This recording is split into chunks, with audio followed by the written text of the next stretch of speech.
Long, long ago in a kingdom, there was a little chimney sweep who was very, very, very poor. The reason that he was so very poor was that this kingdom had no chimneys. Why, after a whole year of hard work, he showed a profit of only 2 cents, and that had been left to him by a wealthy uncle. He decided to celebrate and do something that he was only able to do 1 day a year: eat. Now, ordinarily, 2 cents doesn't go very far, but if one uses his head and buys wisely... Special, day-old fish, 2 cents. Get 'em while they last.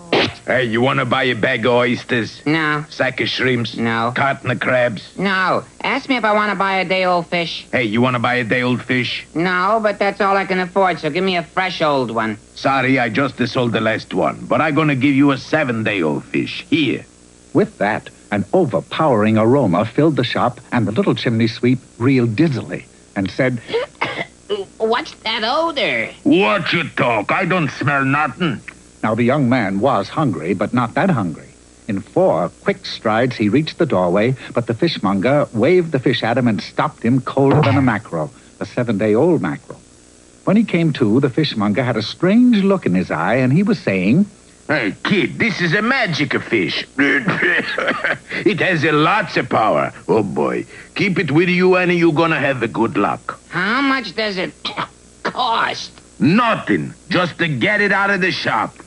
That evening, in his furnished hovel, the little chimney sweep was about to cook the fish when the door opened and a messenger from the palace entered. Is your name C-Sweep? What is that awful odor? Yes, it is, and that's my dinner. What's up? The king is having a ball tonight. You're invited as the guest of honor. Me? Guest of honor? The king doesn't even know me. Well, that's a fairy tale for you. Be that it ain't. The young man was amazed when suddenly the old fishmonger's words came back to him. Keep this fish with you, and it will bring you good luck. Say, that's right. I've never been invited to the king's palace before today. It must be good luck. I'll keep it with me, always. Promptly at 8, the little chimney sweep arrived at the king's palace, and the ball turned into an instant failure. Oh, good heavens, who invited you? You did, sire. The king would have carried this discussion further, but there was a certain air about the young man that prevented this. By now, the guests were leaving the party in droves, and the palace was declared off limits. The king had to act, and act fast. I must get this person out of the country. I hereby appoint you a prime minister, and am sending you to serve in my brother's kingdom across the sea.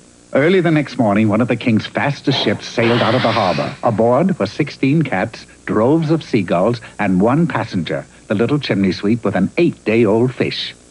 When he arrived at the new kingdom, he found it under siege. A flotilla of enemy ships were bombarding everything in sight. As new prime minister, his duty was to save the kingdom.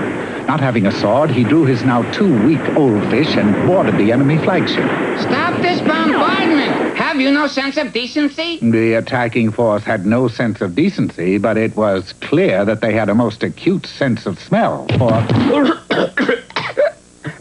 Retreat! And that they did most rapidly. The kingdom was overjoyed.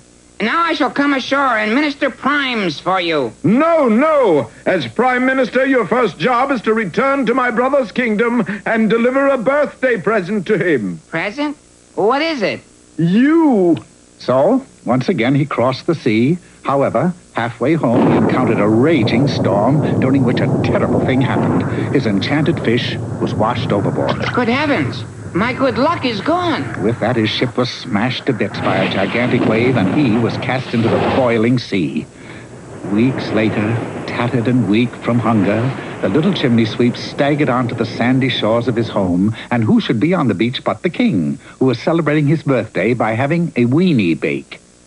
The little fellow crawled up to the king and said, Happy birthday to you. Happy birthday to you. But since he had lost his enchanted fish, nothing had gone right. He was accused of being a weenie bandit, thrown into a dungeon. Happy birthday, dear highness. Years later, the little chimney sweep, gray and broken, was given a full pardon. Happy birthday to you. Of course, he didn't go back to being a chimney sweep, for he had had a taste of success, and he knew that if he was ever to rise to those heights again, he would have to get another enchanted fish. The moral to this story is that he who aspires to greatness should remember fishing might make it so.